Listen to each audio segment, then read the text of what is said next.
అందరికీ praise the lord. ఈరోజు విలువైన మాట. యేసయ్య మతం మార్చేవాడు కాదండి, మన మనస్సును మార్చేవాడు. దేవుడు కోరుకునేది మనిషి హృదయమే కదండి.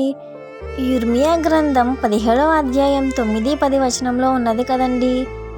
హృదయము అన్నిటికన్నా మోసకరమైనది, అది ఘోరమైన వ్యాధి కలది అని.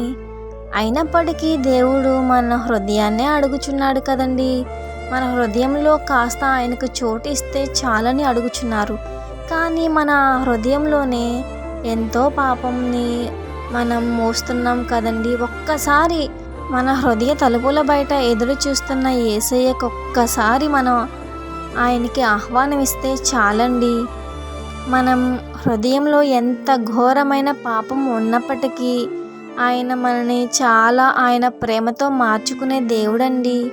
ఈ వాక్యాన్ని మీరు నమ్ముచున్నారా?